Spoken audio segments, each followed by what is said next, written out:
2027 December 9 నాటికి SLBC complete కావాలి.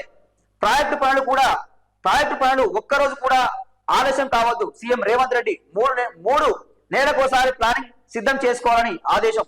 మంత్రి ఉత్తమ్తో కలిసి ఉన్నత స్థాయి సమీక్ష అంటూ వార్త చూస్తా ఉన్నాం. ఇక్కడ ఎస్ఎల్బిసి విషయం చూసుకుంటే అంటే అది ప్రపంచంలోనే పెద్ద సొరంగ మార్గం టన్నెల్. అది 44 కిలోమీటర్లు శ్రీశైలం ఎడమ కాలువ నుంచి నల్గొండ వరకు 44 కిలోమీటర్లు ఉంటుంది. ఇప్పటికే మాక్సిమం ఒక 39 కిలోమీటర్లు అయితే పూర్తి అయింది. ఇంకా 9 కిలోమీటర్లు 7 కిలోమీటర్లో ఉంది.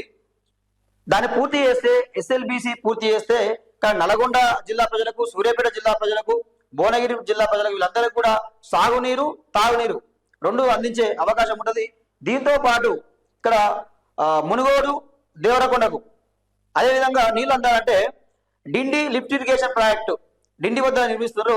దాన్ని పూర్తి చేస్తే అది కూడా కొంత పెండింగ్ లో ఉన్నది. దాన్ని పూర్తి చేస్తే మాత్రం ఇక్కడ ఖమ్మము, నల్గొండ, మహబూబ్ నగర్ ఈ జిల్లాలకు నీళ్ళు అందే అవకాశాలు ఉన్నాయి. డిండి లిఫ్ట్ ఇరిగేషన్ ప్రాజెక్ట్ పూర్తి అయితే దాని ద్వారా శివనగూడెం ప్రాజెక్ట్ నీళ్ళు వచ్చి అక్కడ మునుగోడు కానీ, దేవరకొండ కానీ చాలా ఫ్లోరైడ్ ప్రాంతం. ఇది ఫ్లోరైడ్ తో అనేక సంవత్సరాలుగా అక్కడ ప్రజలు కొట్లాడుతూ ఉన్నారు. అంగవైకల్యం వస్తూ ఉన్నది. ఎముకలో కాల్షియం తగ్గి ఎముకలు విరిగిపోతున్నా ఉన్నాయి. పండ్ల మీద చారం రావడం, ముఖం మీద ముడతలు రావడము 30 ఏళ్ళకి ఇక ఫ్లోరైడ్ వల్ల చాలా ఇబ్బంది పడతా ఉన్నారు. సో అది పూర్తిగా కంప్లీట్ చేస్తే ఆ ప్రజలకు సాగుని అందించవచ్చు. చాలా మునుగోడులో చూసుకుంటే చాలా మంది వ్యవసాయం మీద ఆధారపడి ఉంటారు. నీళ్లు లేక చాలా భూములు బీళ్లు పట్టి ఉన్నాయి. వ్యవసాయం చేసుకోవడానికి నీళ్లు లేక బీళ్లు పట్టి ఉన్నాయి.